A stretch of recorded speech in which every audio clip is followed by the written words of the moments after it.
Introduction.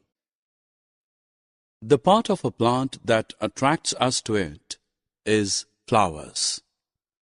Flowers in full bloom make us cheerful. They make our lives colorful. Just as there is a variety of flowers, there is a wide array of leaves. It is a sheer delight to watch leaves and flowers of different shapes and sizes. In this lesson, we will learn about leaves and flowers in great detail. A leaf is a flat, green structure attached to a node on the stem. The stalk by which a leaf is attached to the stem is called the petiole. The thin, flat and white part of the leaf is called lamina. The lamina is green in color. The thick line present in the middle of a leaf is called the midrib. The thin lines branching from the midrib are the veins. The arrangement of veins on a leaf is called venation. When veins appear to branch from the midrib, the venation is called reticulated venation. When the veins run parallel to one another, the venation is termed as parallel venation. This type of venation is generally found in the leaf of grass. An important function of the leaf is to keep the plant cool in summers. This is accomplished through transpiration.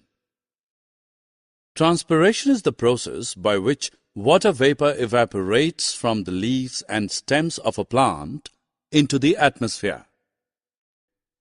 Small pores called the stomata on the underside of the leaves facilitate transpiration. Like animals and human beings, plants also require food for their survival. However, unlike animals and human beings, they can make their own food by the process of photosynthesis. This process takes place in the leaves of the plant. In this process, the leaves of a plant use the energy from the sunlight to convert the carbon dioxide absorbed from the air and the water absorbed from the soil into glucose. The food prepared by leaves is then transported to the different parts of the plant. You just learnt that leaves make their food with the help of photosynthesis. The tiny structures on leaf inside which photosynthesis takes place are known as chloroplasts.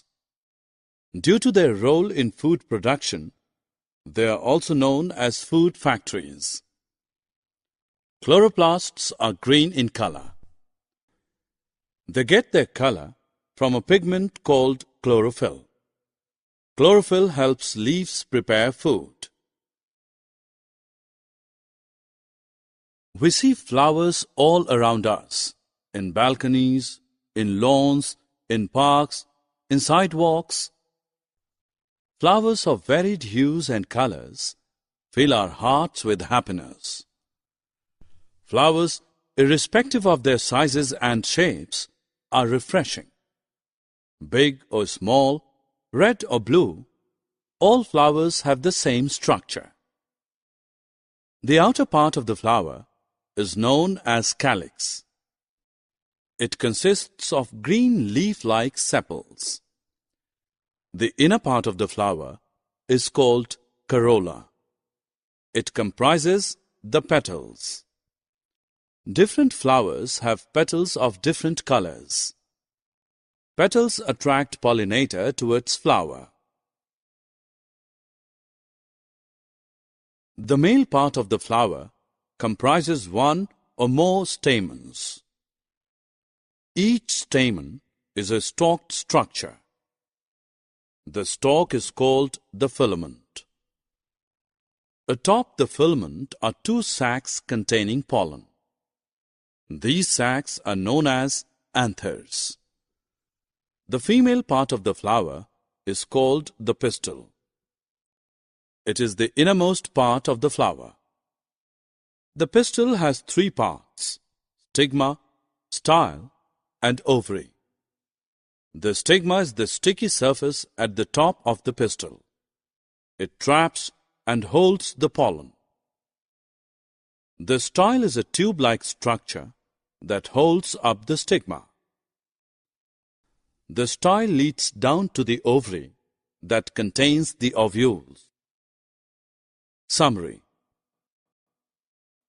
Let us summarize what we have learned. The stalk by which a leaf is attached to the stem is called the petiole. The thin, flat, and white part of the leaf is called lamina.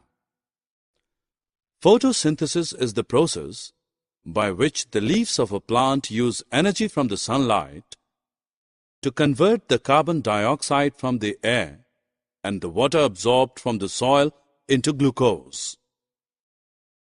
Transpiration is the process by which water vapor evaporates from the leaves and stems of a plant into the atmosphere.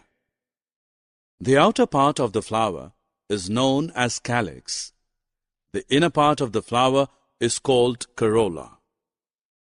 The male part of the flower is called the stamen.